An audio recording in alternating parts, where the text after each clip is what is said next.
सामाजिक कार्यकर्ते सोनम वांगचुक, अभिजित दीपके यांच्या दिल्ली येथील आंदोलनाला पाठिंबा दर्शवित सरकारच्या धोरणाच्या निषेधार्थ औंढा नागनाथ येथील नागरिकांनी तहसीलदारांना निवेदन दिले. वांगचुक यांच्या भूमिकेला औंढा नागनाथ येथे पाठिंबा. शिक्षणतज्ज्ञ व पर्यावरण अभ्यासक सोनम वांगचुक यांच्या आंदोलनाला पाठिंबा देत केंद्र सरकारच्या धोरणांचा निषेध नोंदविण्यात आला. यासंदर्भात तहसीलदारांमार्फत राष्ट्रपती आणि पंतप्रधान यांना निवेदन देण्यात आले.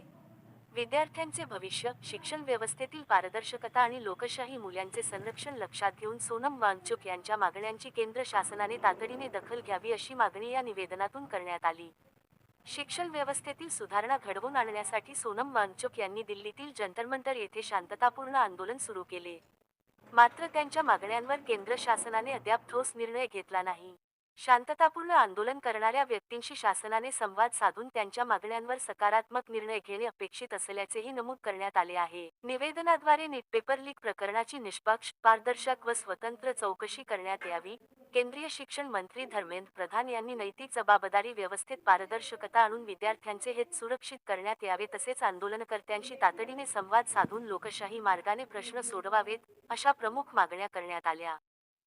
निवेदनावर औंढा नागनाथ तालुक्यातील विविध नागरिकांच्या स्वाक्षऱ्या असून संबंधित मागण्या तातडीने राष्ट्रपती व पंतप्रधानांपर्यंत पोहोचवून योग्य कार्यवाही करावी, अशी विनंती तहसील प्रशासनामार्फत करण्यात आली. जंतर मंतर मैदानावर विद्यार्थ्यांच्या न्याय हक्कासाठी जो सोनम वांगचुक त्याने जे लढा उचलला आहे त्याला पोलीस प्रशासनाने कुठलीही नोटीस न देता त्यांना उचलला आहे. कुठेतरी लोकशाही संपुष्टात येत आहे हे आपल्याला कळालं पाहिजे. हे बीजेपी सरकार आपल्यासाठी खूप घातक ठरले आहे. त्यामुळे येणाऱ्या काळामध्ये बीजेपी सरकारला आपल्याला कुठेतरी धडा शिकवावा लागेल.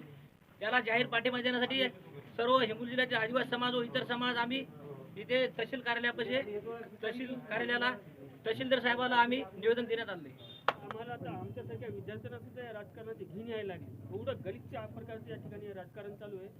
पहिले आमदार कुठले, मग पेपर कुठले, मग खासदार कुठले. तुम्ही नुसत्या पुढापुढच्या गोष्टी करता, पण त्या विद्यार्थ्यांकडे आज लक्ष द्यायला कोणी तयार नाही. कोणीच.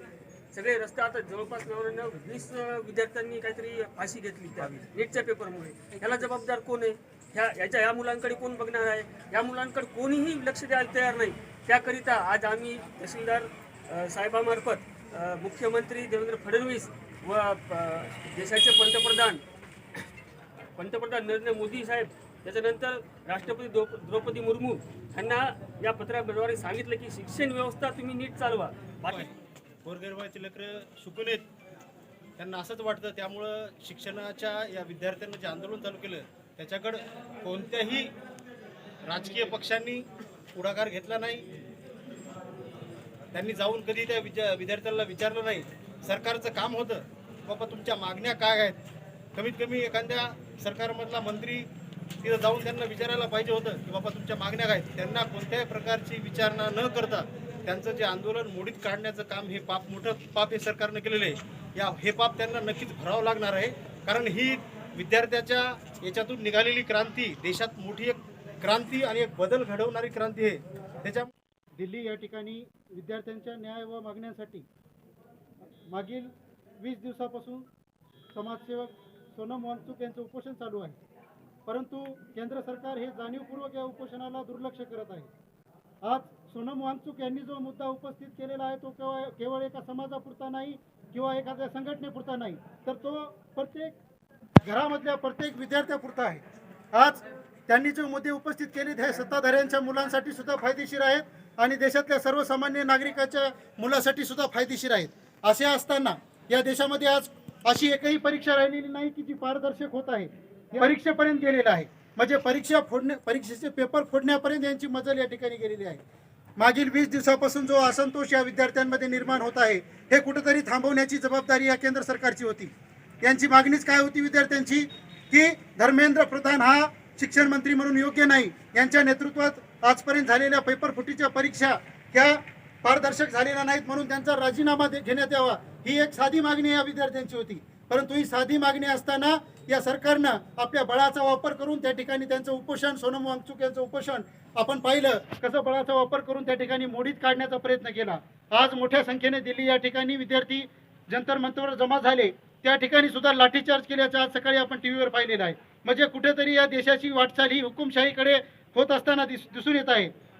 जे दिल्लीमध्ये जंतर मंतरवर सोनम वांगचुक, अभिजित दिपके यांनी पेपर लिकेज झाल्याच्या नंतर म्हणजे फोडाफोडी त्यांच्या लक्षात आलं की या भारतामधली जनता, करोडो जनता, गोरगरिबाचे विद्यार्थी विद्यार्थिनी यांचं मात्र केलं.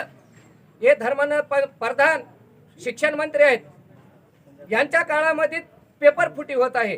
त्यामुळे आम्ही आज तहसीलदार साहेबांना निवेदन देतो की हा पेपर लिकेज झाला, तो पेपर लिकेज झाला. अरे नतर खत्रीचा महाराष्ट्रामध्ये नाही, भारतात कुठेही एक त्याचा आकडा लिकेज झाला नाही.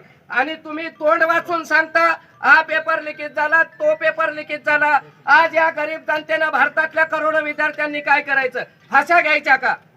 या धर्मेंद्र प्रधानसाठी व सोनम वांगचुक हे उपोषणाला बसले, त्याचं तोंड दाबून कपडा टाकून त्याला दवाखान्यामध्ये नेलं. अभिजित दिपकेला त्याचं तोंड दाबून बुक्या मार खाला. अक्षरात हे मीडियावाले दाखवत आहेत भारताला, म्हणजे हे भाजप सरकार किती गुंडगिरी करत आहे या गोरगरिबासाठी. बाबासाहेबांनी सांगितलं होतं शिका, संघटित व्हा, संघर्ष करा. अरे आम्हाला काय आणखी तीच वेळ आणता का? आणि या सरकारच्या धोरणामुळे जर विद्यार्थ्याला रस्त्यावर उतरण्याची वेळ येत असेल तर हे सरकार किती अपयशी आहे हे याच्यावर लक्षात येते. त्याचं जे मौलिक अधिकार आहेत त्या मौलिक अधिकाराचं सुद्धा या ठिकाणी उल्लंघन होताना दिसत आहे. घटनात्मक मूल्य ज्या घटनेने आपल्याला दिलेली आहे त्या घटनात्मक मूल्याचं जेव्हा उल्लंघन होते तेव्हा सर्वसामान्य माणूस हा रस्त्यावर उतरतो, परंतु त्या सर्वसामान्याचा आवाज दाबण्याचं हे काम सरकार करत आहे.